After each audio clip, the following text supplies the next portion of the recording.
Boa noite, meus irmãos.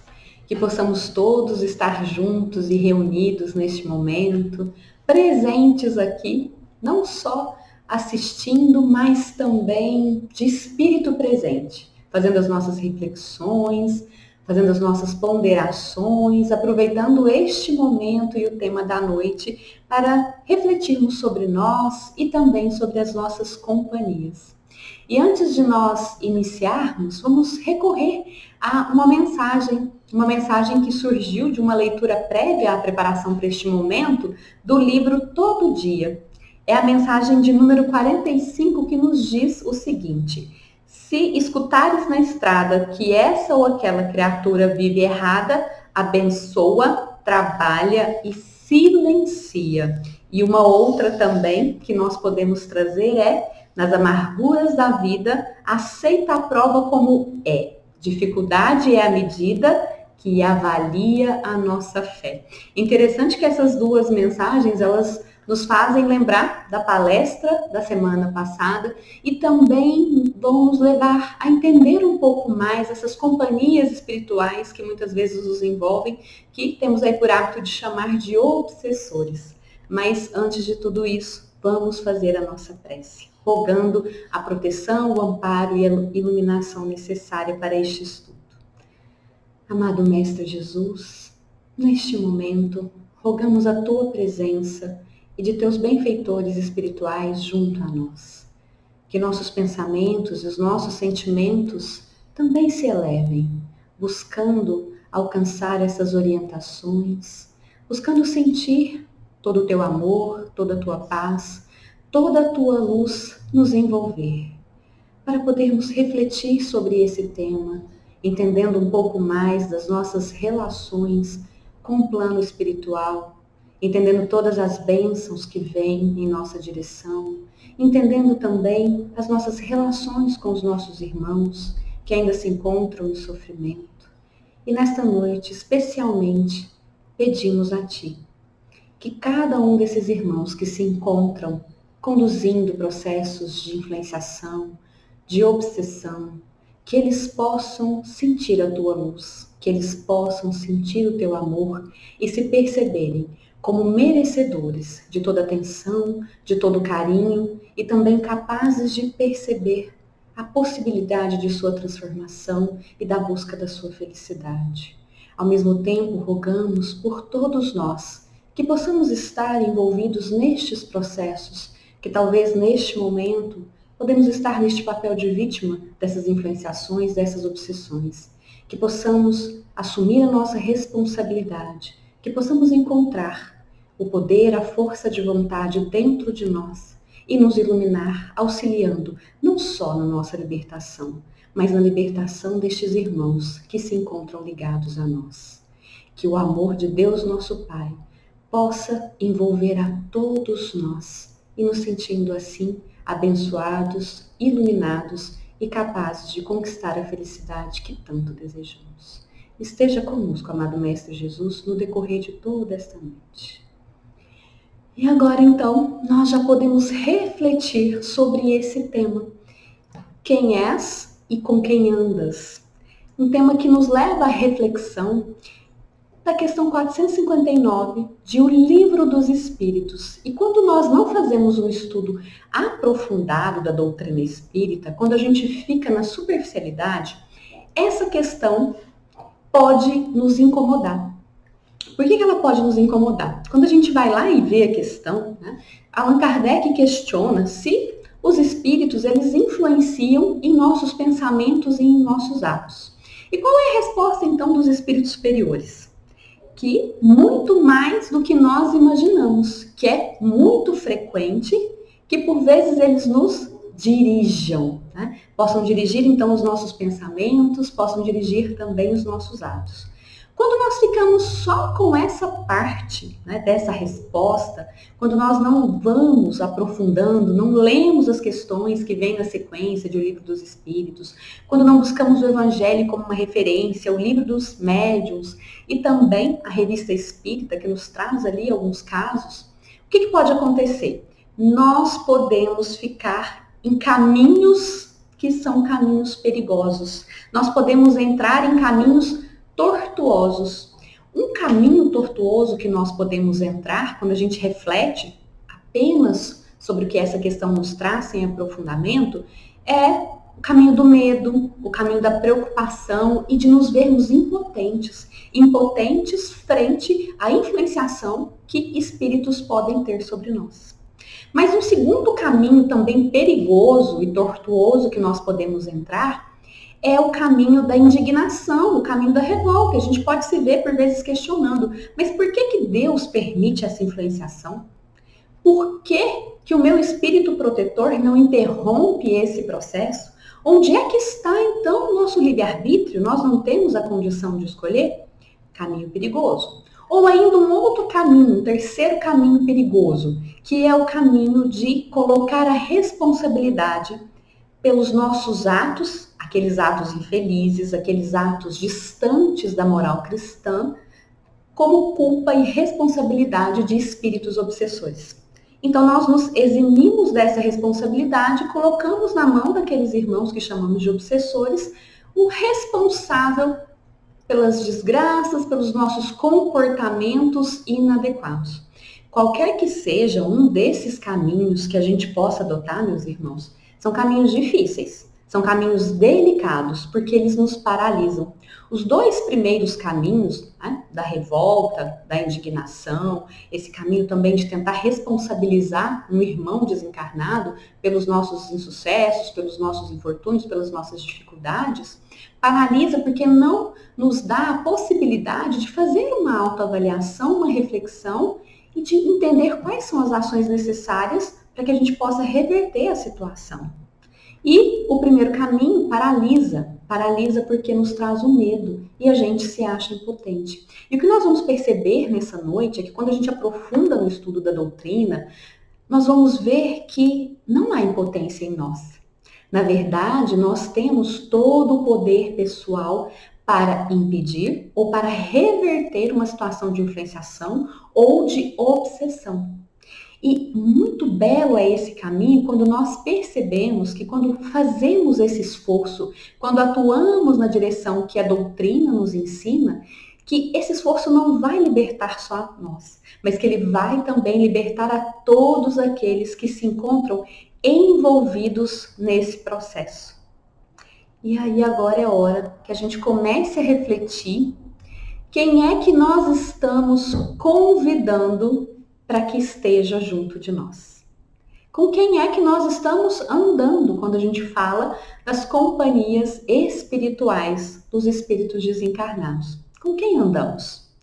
E é interessante aqui que a gente, fica um pouco atordoado, falando como assim? Convite? Quem é que eu estou convidando? Sim, meus irmãos. Diferente muitas vezes do que nós somos levados a crer, ou muitas vezes do que o nosso ego, o nosso orgulho deseja, que a gente acredite, nós aqui fazemos os convites. Nós aqui determinamos quem são as companhias espirituais que nós vamos ter.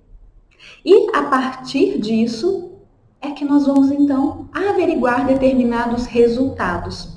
Mas vamos, pegar uma história para que fique mais claro, para que a gente tenha essa compreensão de uma forma mais profunda. Quando nós olhamos a Revista Espírita do mês de novembro de 1859, é descrito ali um artigo que foi enviado para Kardec. Kardec então publica na Revista Espírita, falando o espírito e o jurado. O que acontece? Um jurado participa, ali nesse papel, e quando está acontecendo o julgamento, ele percebe que aquele jovem que está sendo incriminado por um assassinato de uma senhora idosa, ele descreve o crime com muitos detalhes, de uma forma até sem demonstrar emoções, sem demonstrar sentimentos, até com uma certa crueldade. E isso choca muito as pessoas que estão ali, que assistem a essa descrição tanto quanto fria, porque foi algo muito chocante, a forma, como esse assassinato aconteceu. E acaba-se que esse jovem tem, alguns atenuantes. A educação que ele recebeu, a família desestruturada, o meio em que ele vivia, até a própria idade, era muito jovem, tudo isso serviu como atenuante. Mas esse jurado, então, findado já, né, o julgamento, ele resolve e tem a ideia, sendo médium, ele tem a ideia de fazer uma evocação. E ele evoca, então, a vítima, né, o espírito daquela senhora que havia desencarnado em razão desse assassinato. E ele começa ali a interagir com essa senhora, perguntando sobre o acontecido, relatando que havia participado, né, daquele julgamento, e a senhora responde por meio da escrita, né? Então ela responde que não seria ela quem o julgaria, não seria ela quem julgaria aquele rapaz, porque aquele rapaz, ele havia sido influenciado a cometer aquele crime, que a influenciação partiu de um homem já desencarnado, que já se encontrava no plano espiritual e que há 50 anos atrás, quando encarnado, fez a corte a ela. Mas ela não aceitou ser cortejada por ele. E ele então havia jurado vingança. E ele utilizou das disposições que havia ali naquele rapaz para dar a sugestão. E o rapaz então aceita voluntariamente a sugestão e pratica o crime. E quem trouxe, né, todas essas informações foi esse próprio senhor, né, esse espírito que já havia desencarnado antes e que havia feito esse processo de influenciação com o rapaz, porque ele esperava que ela voltasse ao plano espiritual e que neste momento ele iria se vingar. Mas ele não aproveitava nada dessa vingança. Na verdade, ele sofria com tudo isso em razão de todo o tempo que ele havia perdido, e quando ele se vinga, ele percebe que ele não se torna feliz, que ele não fica mais alegre, mas na verdade que ele fica perturbado. E essa senhora, para ela deixar, né, ali o corpo físico, não trazia também grandes repercussões. Na verdade, ela se sentia mais feliz, mais livre, mas também em razão do que ela já havia conquistado, né, como espírito e como ali aquela pessoa encarnada que era. Então, esse jurado resolve perguntar: como assim as disposições que esse rapaz tinha? Né? O que é que deixou, o que é que fez então com que ele aceitasse tão voluntariamente aquela sugestão do assassinato que lhe foi dada? E então ela esclarece que esse rapaz sempre nutriu pela família dela, por ela e pela família, sentimentos de inveja, de ciúme, sentimentos de inferioridade. Sempre nutriu. E se não fosse isso, ele não teria aceitado a sugestão tão prontamente como ele aceitou. Vamos perceber, né? Então ele foi ali nutrindo no decorrer do tempo esses sentimentos. Ele foi nutrindo ali o ciúme, a inveja, o sentimento de inferioridade que deixou ele vulnerável. E ele acata então aquela sugestão que lhe é dada. E aí ela ainda coloca que aquele homem que desejava se vingar dela, né, já era um espírito desencarnado, o que é que ele fez? Ele se dirigiu justamente a quem poderia ouvi-lo. Ele não escolheu aquele rapaz à toa. Ele escolheu aquele rapaz porque ele conhecia já essas predisposições íntimas do rapaz, esses sentimentos, e saberia que aquele rapaz iria ouvi-lo. Porque se fosse do contrário, ele teria procurado outra pessoa, mas ele procura o rapaz justamente em razão desse conhecimento que ele tinha do que se passava no íntimo dele.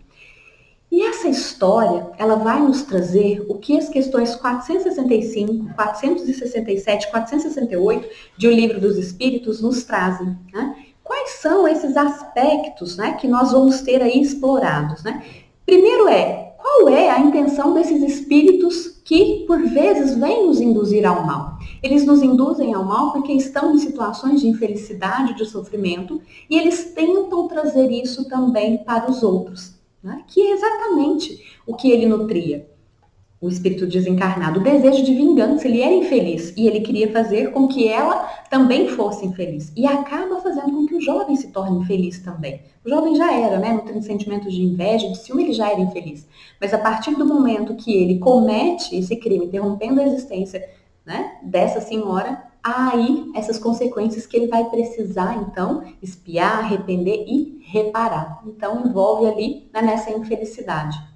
Ao mesmo tempo, é questionado na questão 467 do Livro dos Espíritos se é possível, então, né, que os homens possam se eximir, sair, então, dessa influenciação negativa. E é dito que sim, que na verdade os maus espíritos, os espíritos inferiores, eles só dirigem aqueles que podem ouvi-los, aqueles que vão dar atenção e que vão executar, né?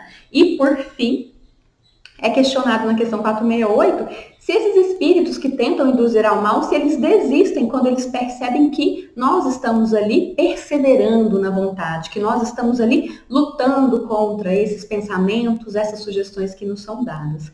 E, então, os espíritos superiores respondem que sim, que eles abandonam o campo tão logo percebem que nós não iremos ouvi-los.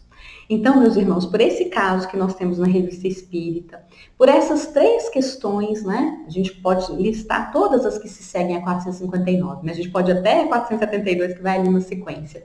Todas essas questões, elas vão nos contar exatamente isso. Quem faz o convite somos nós. Nós é que convidamos esses espíritos para que eles venham ao nosso chamado. Então, a gente manda um convite a partir das nossas disposições, a partir das nossas inclinações, dos nossos desejos mais secretos, mais profundos, e eles se sentem, então, convidados. Vêm atender ao nosso chamado. E às vezes a gente acha isso um tanto quanto estranho, né? Como assim, né? Estamos convidando esses espíritos, enfim. O que nós vamos perceber é a necessidade que a gente assuma a nossa responsabilidade. Porque nós atuamos como se fôssemos um imã, exatamente isso, um imã atraindo esses espíritos até nós. Como é que funciona? O primeiro ponto que a gente deve ter clareza, e a gente vai ter todo um desenvolvimento, Kardec vai colocar na Revista Espírita de fevereiro de 1859 também, ali no artigo intitulado Escolhas dos Médiuns, falando sobre essas questões. Que a gente precisa entender que mesmo estando encarnados, nós somos espíritos e que as nossas relações com o mundo espiritual, elas continuam. São relações que se mantêm. Elas se mantêm de que maneira? Talvez um pouco mais dificultadas, porque nós temos o envoltório corporal, o envoltório físico, mas elas se dão. E o que nos une é exatamente o pensamento. O pensamento é o laço, então, que nos une ao mundo espiritual. Que a gente às vezes gosta de falar, né? Mundo material, mundo espiritual, mas a gente deve perceber que é um mundo só, que na verdade estão em 2 estados diferentes, um no estado material e outro no estado espiritual. A gente faz essa diferenciação, mas é importante que a gente entenda que há uma conexão e uma relação frequente. E essa relação vai se dar, então, pela afinidade dos pensamentos, das inclinações, das tendências, só para a gente observar como é que acontece aqui. Quem são os nossos amigos, no chamado plano material? São as pessoas que pensam como a gente, que têm valores semelhantes a nós, enfim, que têm os mesmos interesses. Essas são as pessoas com as quais a gente se afiniza e que a gente geralmente está junto. E quando a gente quer ouvir um conselho, quem é que a gente procura? São exatamente essas pessoas que de alguma forma se afinizam conosco. Não é diferente, então, a relação com o plano espiritual. Nós vamos nos afinizar, aí pela chamada simpatia, que é exatamente essa aproximação do pensamento, dos gostos, dos desejos, das vontades, as mais secretas, muitas vezes que nem nós conseguimos assumir para nós, mas elas são percebidas e captadas pelos espíritos desencarnados, que em razão de não terem um envoltório corporal, têm essa percepção um pouco mais ampla, principalmente de acordo aí com a sua evolução, mas aqui a gente está falando dos espíritos mais inferiores, que buscam influenciar de maneira negativa. E quando isso vai acontecendo, a aproximação do pensamento estabelece-se então essa sintonia e um passa a influenciar o outro, a interferência de um sobre o outro. Da mesma forma, quando a gente resolve então ceder, acolher um conselho que nos é oferecido. Mas, no final das contas, o que as questões nos trouxeram? 467, 468. Que nós é que vamos definir se vamos receber esse conselho, se vamos atuar de acordo com essa sugestão que nos foi dada ou não. A escolha fica sempre conosco. Da mesma forma que nós aqui convidamos, atraímos esses espíritos até nós para mantermos essas relações de forma contínua, nós aqui vamos ao final resolver. Por quê? Quando eles percebem que nós não vamos receber más sugestões, eles nos deixam, abandonam o campo, como nos trouxe a resposta da questão 468. Esse é um aspecto bem interessante para que a gente comece a observar e assumir a responsabilidade que cabe a nós. E começar a questionar, então, quem nós somos, que é parte do nosso tema da noite. Quem és? Porque por vezes a gente tem uma tendência a dizer assim: me diga com quem andas e eu te direi quem és.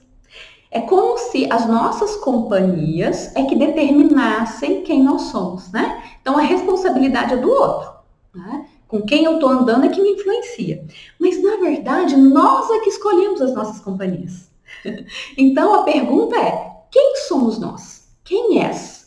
Porque quando nós identificamos quem nós somos, quais são os desejos que a gente nutre, qual é o pensamento predominante, quais são os lugares que a gente vai, quais são as leituras que a gente escolhe, quais são os assuntos que a gente prefere falar, quais são os nossos gostos, quais reuniões a gente participa? São reuniões sérias, instrutivas ou são reuniões mais fúteis, mais frívolas?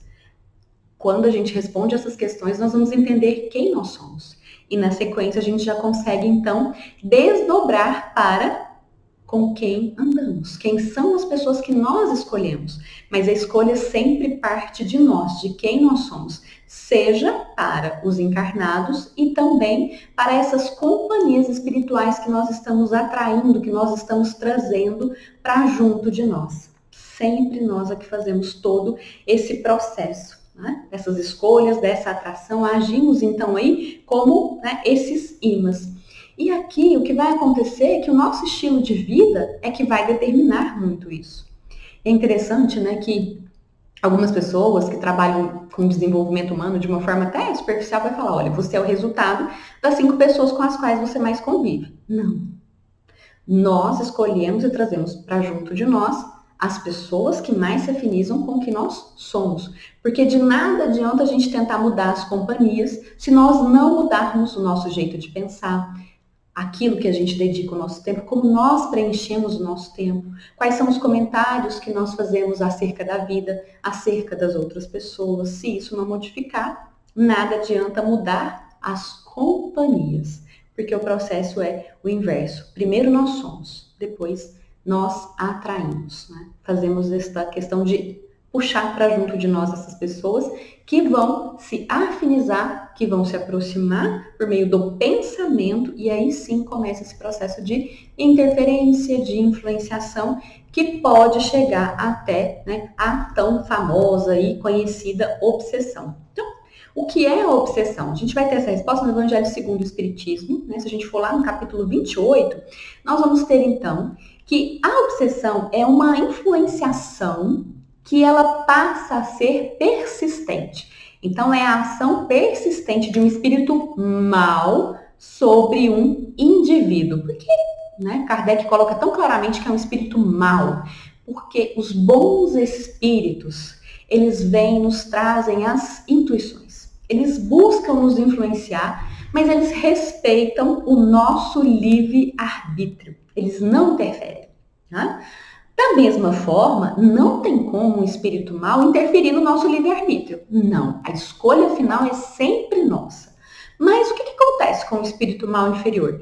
Ele fica ali repetindo aquela ideia. Ele fala, ele traz aquele pensamento, ele traz de novo, ele traz mais uma vez e outra, enfim. Então é algo que fica insistente. Até que pode chegar a uma série de graus. A obsessão ela pode ter uma série de graus. Essa ação persistente, determinada de um espírito mau sobre o indivíduo pode ter graus que são diferentes. Então a gente pode falar desde aquele início daquela influenciação simples, a obsessão, que já é essa ação mais persistente. A gente pode falar também da fascinação, e aqui a fascinação a gente vai ter daqui a pouco um caso que vai explicar mais claramente para nós. Mas a fascinação, ela busca envolver a pessoa numa ilusão, tenta explorar ali a vaidade. De repente a pessoa começa a se achar mais especial do que é, a pessoa começa a querer um tratamento que seja diferenciado, a entender que ela precisa ser mais valorizada, e ela vai sendo envolvida ali numa teia. por esse espírito mal, esse espírito inferior, até que pode chegar a um ponto dela ser totalmente desacreditada, das pessoas não confiarem e ela começar a se expor ao ridículo. E a gente pode chegar também a casos mais graves, né? Que é a chamada subjugação, no passado a possessão, que é quando o espírito, então, ele exerce uma influência muito mais forte, chegando até a comandar diretamente esses atos, comandar os pensamentos, e nesse caso, né, esse nosso irmão que se encontra nessa situação vai precisar da assistência daqueles que o amam para poder ajudá-lo nesse processo. Mas vamos lembrar, tudo isso só acontece a partir do momento que nós cedemos, né? A partir do momento que a gente convida e na sequência a gente ainda vai lá e abre as portas, né? A gente convida e vai lá e fala assim, vem, né? Pode entrar, entra aqui. E aí, como é que a gente abre as portas, né, para um processo de influenciação que pode acontecer a qualquer momento, se tornar então mais grave ali e se transformar numa obsessão? As portas são várias, né? Kardec ele vai nos trazer ali no livro dos médiuns, dos itens 245 a 248, que pode se tratar desde um processo, né, de uma vingança. Então, um espírito que no passado nós adquirimos débitos por não termos praticado a lei de amor, de caridade, fazendo ou trazendo algum prejuízo a esse nosso irmão, ele pode vir munido desse sentimento de vingança. E o que é que vai ser a porta aberta? Por mais que a gente esteja sob o véu do esquecimento na presente existência, a gente não se lembre do que a gente fez, do mal que nós cometemos, nós vamos carregar no nosso íntimo, na nossa consciência, muitas vezes, a culpa, vamos carregar o arrependimento, talvez até a vergonha. E todos esses, né, pensamentos aliados à necessidade de reparar, porque é necessário reparar todo o mal que foi feito, vai nos deixar, então, vulneráveis à influenciação desse nosso irmão. Então, a porta aberta é essa sensação e essa necessidade que nós temos de reaver, né? Mas agora de pagar tudo que foi feito por meio do amor. Mas isso deixa uma porta aberta. As outras portas, né, abertas que nós podemos ter são tantos vícios que nós encontramos. Aí quando a gente fala de vício, nós vamos pensar, né? Mas tem os vícios físicos, né? A comida excessiva, o uso da bebida, o cigarro ou as outras cositas más, né? As drogas ilícitas.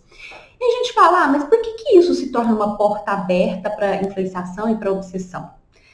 Qual que é a razão, né? Esses vícios, eles nos tornam vulneráveis porque, embora nossos irmãos tenham desencarnado, deixado o corpo físico, nós não nos transformamos em santos, em anjos, quando a gente desencarna. Nós levamos as nossas mesmas tendências, as nossas mesmas viciações. E pode ser que irmãos que têm esses vícios, mesmo no plano espiritual, sintam a necessidade de mantê-los, mas não tem mais corpo físico, como é que eles vão fazer? Por meio do perispírito, eles se conectam, então, a nós, para que eles possam vivenciar as mesmas sensações que nós iremos vivenciar. Então, essa conexão permite que ele sinta o que nós estamos sentindo quando nós fazemos uso ou estamos nesses vícios, né? E aí a gente fala, olha, tem esses vícios físicos, e o que mais nós podemos ter? Nós temos também os vícios morais, que às vezes a gente fala, olha, eu estou livre então de processos, né, obsessivos. Não vou ser, né, uma vítima para processos de influenciação. Mas vamos lembrar que às vezes a maledicência, muitas vezes a inveja, muitas vezes o ciúme, a raiva, a falta do autocontrole, o julgamento excessivo que mostra, né, a falta de tolerância, a falta da indulgência, junto com o orgulho, junto com o egoísmo, junto com a vaidade, nos tornam, então, alvos fáceis, abrem as portas para que esses processos comecem e para que a obsessão se instale. E a gente precisa lembrar que obsessão rima com imperfeição. Então, todos nós que estamos reencarnados no presente momento aqui na Terra, nós podemos sim ser vítimas de obsessão, porque nós trazemos imperfeições a serem trabalhadas, a serem, né, extintas. A gente precisa ainda desenvolver virtudes. Porque às vezes a gente tem, né, um pensamento mágico que é assim, mas eu frequento a casa espírita, eu sou palestrante espírita, nossa, eu coordeno trabalho no centro, participo da equipe de costura, do enxoval do bebê, faço tanta coisa, trabalho de moradores de rua, eu também participo, sabe? Nossa, da sopa fraterna, tô na reunião mediúnica, nossa, faço tanta coisa no centro. Gente, mas vamos lembrar um aspecto, tá? Quando os espíritos que querem exercer uma influência sobre nós, nos levar nessa influenciação negativa, o que vai acontecer? Eles vêm até nós, eles não checam o nosso boletim ou a nossa ficha de frequência. Olha quantas vezes assistiu palestra esse ano, quantas vezes esteve ali no Livro dos Espíritos, quantos trabalhos na sopa fez, eles não checam isso, de forma alguma. Eles checam como nós fazemos isso. Eles checam a fundo as nossas disposições. Então não adianta assistir todas as palestras, ir a todos os trabalhos de atendimento aos moradores de rua, fazer toda a sopa, se a gente vai reclamando, se a gente vai ali, né, só porque a gente quer, de alguma forma, ter uma posição de destaque, de nada adianta dar uma palestra se o que a gente está buscando ali é a satisfação da nossa verdade. Isso não protege, isso não nos deixa imunes a processos obsessivos. Isso, na verdade, nos transforma em vítimas. A gente pode, sim, fazer esse convite através dessas imperfeições e abrir as portas, então, para esses nossos irmãos. E aí sofrem eles e sofremos nós, né? E esse ponto é bem interessante, porque a gente fica mais atento, a gente começa a observar mais e a entender exatamente quem nós somos, né? Ah, ok, sou palestrante espírita, sou trabalhador da casa espírita, sou médium, mas por que eu faço isso? O que é que eu estou buscando com isso? Como eu faço isso? Essa reflexão é uma reflexão muito importante, né, que a gente deve fazer. Por quê? Kardec ele vai nos trazer também, né, na revista Espírita, que de fevereiro de 1859 também, que a similitude ou a divergência entre pensamentos e gostos é que vai ser responsável pela atração e repulsão. Então, não adianta a gente mostrar, né, a carteirinha de frequência. Não adianta mostrar o que a gente tem feito. O que vai ser levado em consideração é o como e em quem nós estamos nos transformando nesse decorrer. A avaliação, a análise é muito mais profunda. Se nós queremos realmente nos imunizar e nos proteger desses processos de influenciação e obsessão, precisamos aprofundar não só o conhecimento da doutrina, mas o conhecimento sobre nós mesmos, né? E para que a gente avance agora, né, um pouco mais dentro desses processos e desse conhecimento, nós podemos então listar um caso que de forma muito prática vai trazer, né, como é que é essa abordagem, né, de um espírito, né, que deseja fazer ali e estabelecer um processo de obsessão, como é que tudo isso funciona? Nós vamos recorrer, então, a um livro que já foi estudado aqui na casa, Os Bastidores da Mediunidade. Esse livro ele vai trazer no seu 7º capítulo o caso da nossa irmã Ana Maria Torres. Então, ele vai trazer o caso e sobre o capítulo chamado Tentativa de Fascinação. Nós vamos agora relatar tudo isso, porque dá para a gente ter uma série de ensinamentos, né? Embora não seja um livro que faça parte, né, da codificação, não é, mas ele é muito fiel à doutrina espírita, muito fiel às obras da codificação, e é essa razão que nós vamos utilizá-lo agora como exemplo. Então, começa-se esse capítulo relatando que no plano espiritual, né, ali nas entranhas das trevas, da escuridão, chega um determinado chefe, né, chefe ali de espíritos inferiores, também inferior, e ele convida aqueles espíritos ali dizendo que agora eles têm, né, uma nova empreitada, eles têm uma nova missão. Vamos lembrar, gente, que ninguém recebe como missão fazer mal a ninguém, né? Mas eles entendem que eles têm essa missão, né? Mas, na verdade, é uma empreitada que eles estão tomando ali em razão da inferioridade que eles ainda carregam. E eles vão falar, então, qual que é o objetivo? O objetivo, então, é buscar, né, estabelecer essa influenciação, essa obsessão, mas na forma da fascinação, envolvendo essa senhora, médium da casa, nesse processo, para que ela, de repente, comece a nutrir o desejo de ficar famosa, de ser, né, reconhecida, de se tornar uma palestrante, uma oradora, uma médium de proporções maiores. Então, vai ali buscar trabalhar essa questão do orgulho, da vaidade, envolvê-la, né? E eles até falam, por mais santa que seja a pessoa, há sempre uma ponta de orgulho e vaidade que pode ser explorada. Olha que interessante, né? Há sempre uma ponta. Então, eles, né, vão procurando ali. E o objetivo é esse, é trazer para ela esses desejos. Ao mesmo tempo, quando ela começar a alimentar essa ilusão, essa fantasia, esse desejo de ser cada vez mais importante, mais vista, mais reconhecida, eles vão fazer com que ela se sinta sozinha. Porque todas aquelas pessoas que tentarem chegar para avisá-la, para mostrar o que está acontecendo, eles vão afastar. Então, eles vão dizer que essas pessoas estão com inveja, estão com ciúme e vão afastando essas boas influências encarnadas, né, da Ana Maria, fazendo com que ela então se sinta sozinha, cada vez mais frágil, cada vez mais vulnerável, com o objetivo de desacreditar, de humilhar e até de enlouquecer. Então, esse é o objetivo. E aí eles perguntam, então qual que é a ficha? Vamos perceber bem, meus irmãos, a gente não faz o nosso processo de autoconhecimento como deveria, mas os espíritos que querem, né, estabelecer esses processos de influenciação negativa fazem o dever de casa direitinho. E aí ele começa a descrever então, né, essa senhora. Vou pegar aqui as anotações, ele vai falar assim, olha, ela é médium, ela é casada, mãe de 2 filhos, dedicadíssima ao lar, estudiosa do espiritismo, tem faculdades medianímicas, né, e a mediunidade primorosa.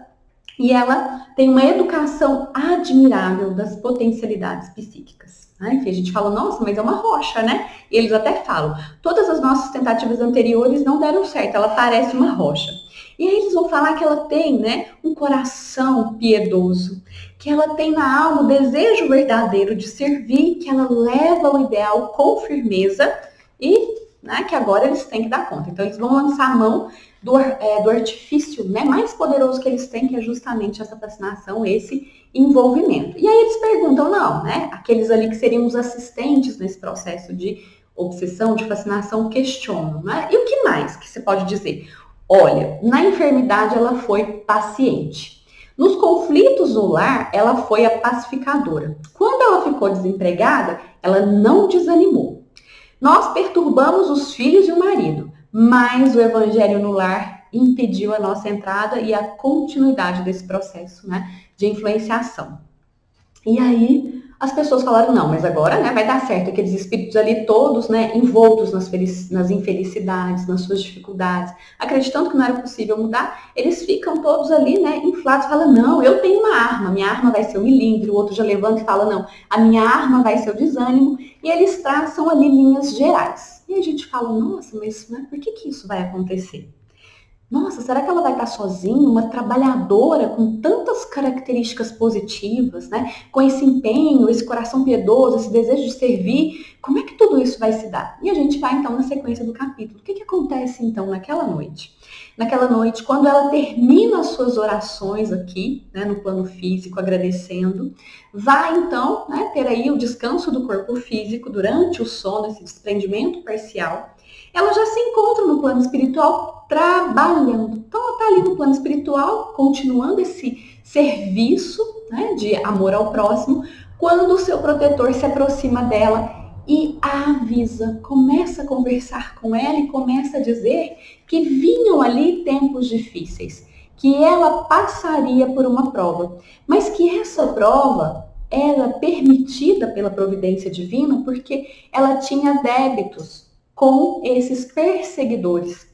E que ali a providência divina permitiria, né, que essa perseguição acontecesse porque ela já tinha condições. Ela tinha condições de superar. Ela tinha já a maturidade, a vivência aqui, né, no plano físico. Ela tinha ali o estudo, o esclarecimento da doutrina para poder recorrer. Ela tinha conquistado também pelo seu trabalho, pelo seu serviço, vários amigos no plano espiritual que iriam dar a ela a sustentação.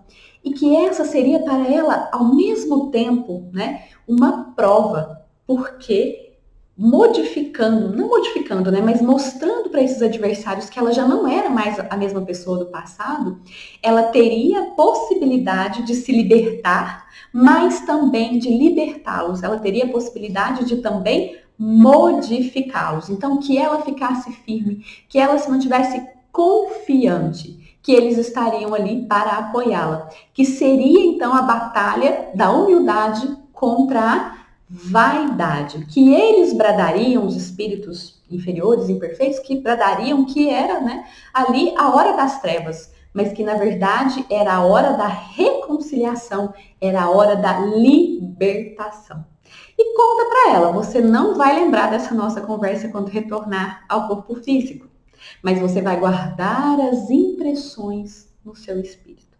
E então, ela retorna ao plano físico e continua o seu trabalho, tudo naturalmente. O que vai acontecer? No decorrer dos próximos dias, ela é procurada. Então, ali, aqueles espíritos, né, que vinham configurar esse processo obsessivo começam a perturbá-la. Ela estava no decorrer de seus trabalhos, eles perturbavam seus pensamentos, vinham com essas ideias de que ela não estava sendo valorizada naquela casa espírita, que ela mereceria mais, que ela era a médium eleita para trazer a quarta revelação, que Kardec contava com ela para completar a obra. Olha que proposta, né? Propostas bem sedutoras. E começam a perturbar com esses pensamentos. E então eles não percebem, os espíritos não inferiores, eles não percebem a atuação e a influenciação também que era conduzida pelos benfeitores. Eles começam a intuir a Ana Maria, porque vem nela o desejo de lutar, o desejo de ali sair vitoriosa naquela prova. E ela então toma dos livros da codificação, ela toma dos livros da doutrina e ela começa a estudar para entender quem eram esses espíritos que estavam se aproximando dela e dando essas ideias, e ela vai vendo que não eram bons espíritos. Ela vai ali estudando o livro dos médiuns e vai identificando que os bons espíritos não fazem isso, que eles não abordam dessa maneira, dessa forma, não usam essa linguagem. E são dias difíceis, porque esses pensamentos vão perturbando, mas o que ela faz? Ela se entrega à oração. Ela ora, não só estuda, mas ela ora também. Ela começa a trabalhar cada vez mais com discrição, com humildade. Ela faz o exame de autoavaliação, de autoconhecimento. E ela percebe que ela ainda tem dificuldades, ela ainda tem virtudes para desenvolver. Então, que nessa existência ela não poderia ser essa missionária, mas que, na verdade, a missão dela era a sua própria transformação, a consolidação no caminho do bem. E assim ela vai perseverando com o assédio que continua por vários e vários meses. Mas o que é que ela vai fazendo? Ela se envolve em mais trabalhos assistenciais, ela faz ali da oração algo mais frequente. E mesmo, muitas vezes, tendo chorado sozinha pelos pensamentos perturbadores, ela jamais desanima.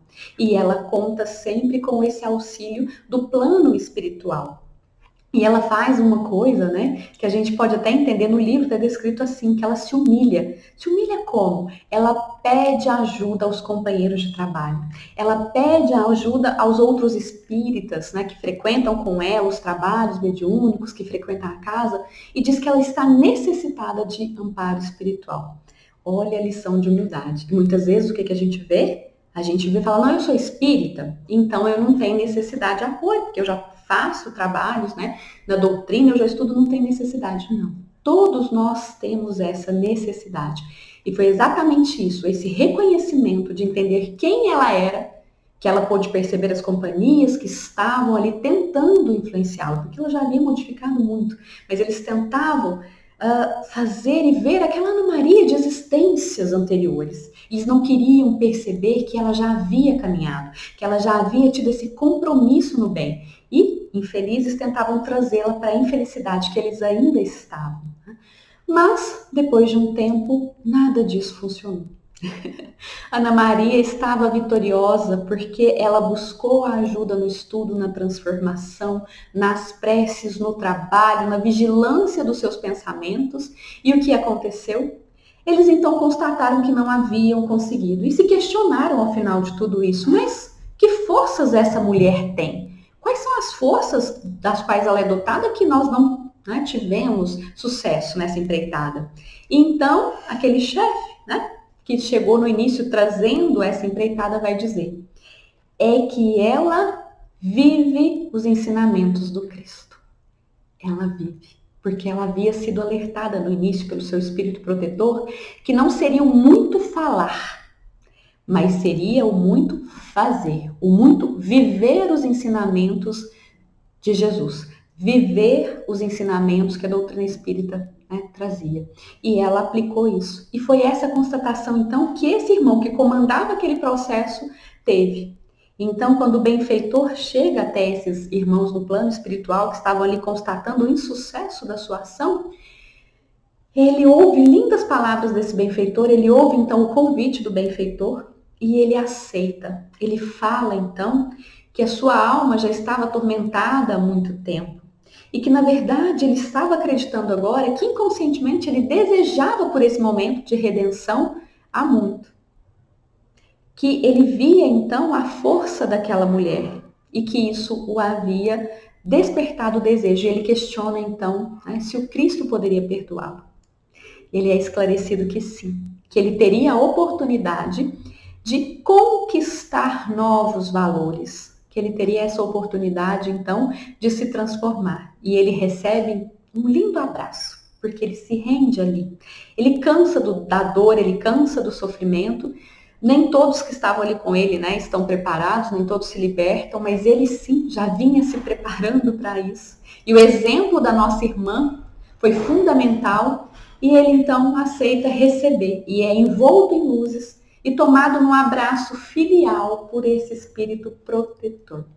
Encerra-se um ciclo de sofrimento, inicia-se um ciclo de desenvolvimento, de crescimento. Olha que lindo! Esse caso, essa história, embora longa, né, nos traz muitas ilustrações de como é que se dá esse processo. Então, como é que começa, né, um processo obsessivo com aqueles pensamentos perturbadores? Às vezes até a gente acha estranho, né, o pensamento no início, mas com o tempo o espírito vai repetindo, tendo aquele efeito hipnótico, a gente já começa a pensar como é que seria se acontecesse isso, ou se fizesse aquilo, a gente já vai acolhendo o pensamento em nós, já vai ali também acolhendo os sentimentos, e quando a gente percebe a obsessão já se instalou. E o caso da nossa irmã foi completamente diferente. Quando ela percebeu, ela foi buscar o estudo, ela foi buscar o esclarecimento. Mas antes disso, ela deu um passo também, que foi de autoconhecimento. Ela buscou esse autoconhecimento, é que a gente já pode começar a elencar os passos que trancam, né, as portas. Se por vezes essa nossa similitude de gosto, de semelhanças dão, né, as pecinhas ali do quebra-cabeça que encaixam, agora a gente pode falar como é que a gente vai trancar as portas para processos de influenciação negativa e de obsessão. Como é que ela trancou? Ela fez ali uma autoavaliação. Ela se avaliou, embora ela estivesse sendo ali tentada de que ela merecia mais, de que ela era muito boa, né, que ela já estava em outra condição evolutiva, de moralidade, o que é que ela fez? Ela fez uma avaliação. Ela viu que ainda tinha virtudes a desenvolver. E ela percebeu então que ela não poderia, né, aceitar esse envolvimento que estava sendo trazido. Ela não se deixou enganar. Esse é um ponto importante. Esse é o primeiro passo, meus irmãos. O autoconhecimento. O que é que existe em nós que está abrindo portas para processos de influenciação? Né? É o desespero que a gente entra quando a doença vem, a situação financeira muda, é a falta de fé, é o desânimo, é a busca da gratidão e a gente não está recebendo a gratidão. Né? O que é que está acontecendo? É a nossa vaidade? É porque a gente quer uma posição de destaque? A gente acha que todo mundo deve alguma coisa pra gente? Ou porque a gente tem a tendência a ficar comentando o comportamento infeliz da outra pessoa? Ou a gente está cedendo à impaciência? A gente está cedendo à irritação? Tudo isso são sinais de portas abertas. Tá? Como é que tá? Como é que a gente olha para o comportamento do outro? A gente sempre reclama que está fazendo muito e o outro não faz nada, ou o outro não reconhece? Cuidado, é uma porta que está aberta. A gente acha que merece um tratamento diferenciado porque tem essa ou aquela qualidade? Cuidado. A gente desanima na hora que a prova bate na nossa porta? Cuidado. Cada um de nós pode avaliar. Só nós podemos fazer essa avaliação. Segundo passo, né? Um passo importante que a nossa irmã deu, um passo de trancar as portas. O que ela fez? Ela foi estudar.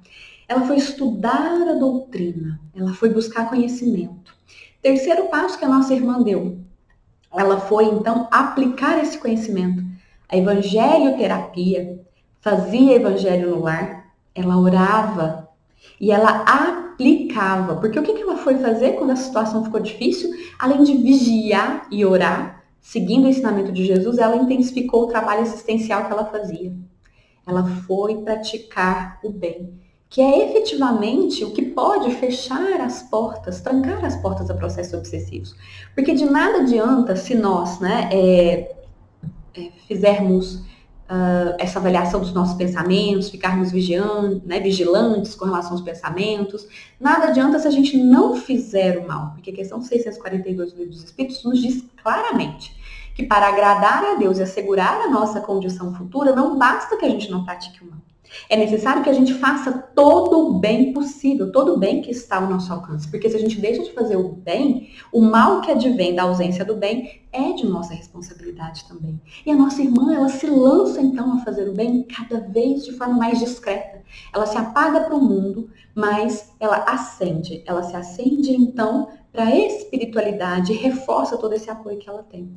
O outro passo é a fé, é a confiança. É confiar em Deus, nosso Pai. É confiar que nenhum de nós está desamparado. É por isso que ela orava de forma tão vigorosa. É por isso que ela era tão vigilante. Todos esses passos, meus irmãos, eles são sim capazes de nos imunizar, de nos proteger, de trancar as portas para processos de influenciação e de obsessão. Mas se o que motiva a influenciação, a tentativa da obsessão é uma vingança do passado por um erro que nós cometemos, como era o caso da nossa irmã, a primeira coisa que nós devemos fazer é nos perdoar. Pedir perdão e nos perdoar, mesmo que a gente não se lembre, mas se a gente sente no nosso íntimo a vontade de pedir perdão, nós devemos pedir perdão e nós devemos também nos perdoar. Talvez a gente nem saiba o que fez, mas a gente deve se perdoar. E qual é o melhor perdão? É a mudança de comportamento. E para mudar comportamento, a gente precisa passar por todos os passos anteriores e por todos os passos que a nossa irmã Ana Maria fez. Autoconhecimento, o estudo da doutrina, o entendimento do que Cristo nos trouxe dos ensinamentos, a evangelioterapia com a sua aplicação efetiva, assídua, constante no nosso dia a dia, com essa força de vontade de repelir a ação de espíritos que querem nos induzir ao mal. É isso que garante a nossa imunidade. E a prática do bem, a prática constante. Mas e se o processo obsessivo já se instalou? Se nós não conseguimos trancar as portas a tempo?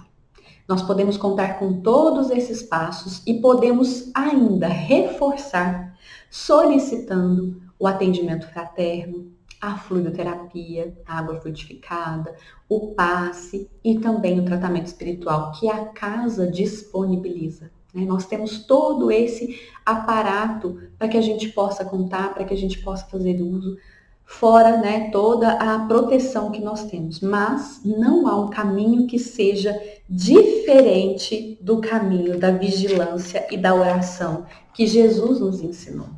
É preciso vigiar continuamente. E é o sinal do menor pensamento perturbador, do menor pensamento que destoe da conduta de Jesus, das orientações que ele nos deu. É necessário, então, que a gente corte esse pensamento. E a doutrina, ela é excelente para nos ajudar. Então, se vem aquele pensamento perturbador de, nossa, mas esse povo que quer tomar vacina ou que não quer tomar vacina são os ignorantes, são isso, tem que fazer isso. Aquela pessoa que errou tem que fazer aquilo outro. Governante que não faz, o que é hipócrita, o que faz isso deve ter determinada finalidade. Bandido bom é bandido morto. Opa! Se a gente começou a pensar, vamos recorrer ao que a doutrina nos ensina. E vamos, então, buscar esse ensinamento e trazer um pensamento que nos fortalece, que é, cada um tem o seu tempo de aprender. Cada um vai receber segundo as suas obras. Nós devemos ser, sim, juízes implacáveis do nosso comportamento, da nossa conduta. Mas para com o outro, Jesus nos pediu tolerância. Jesus nos pediu indulgência. Jesus nos pediu amor. E vamos lembrar, toda situação difícil nós podemos superar. Uma prova só vem até nós quando nós já temos condições de passar por ela. Então não há razão para revolta, não há razão para descrença, para desânimo, não há razão para medo. Nós já temos condições. Basta então que a gente fortaleça a nossa fé. Basta então que a gente volte a olhar para o que a doutrina nos ensina. Porque a gente precisa vigiar, a gente precisa orar, mas a gente precisa, acima de tudo, acreditar. E para que a gente finalize, né? Vamos nos lembrar então da oração em todos os momentos, a qualquer momento.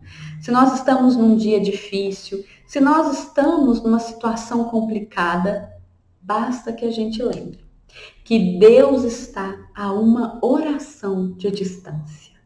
E no momento dessa oração verdadeira que parte do fundo dos nossos corações, mesmo que seja ali na súplica daquele momento do desespero, mas que a gente não quer se entregar ao desespero, que a gente quer aquela ajuda para soerguer, para levantar, todos os seus emissários se farão presentes ao nosso lado e irão dar a sustentação que nós precisamos ali nesse momento.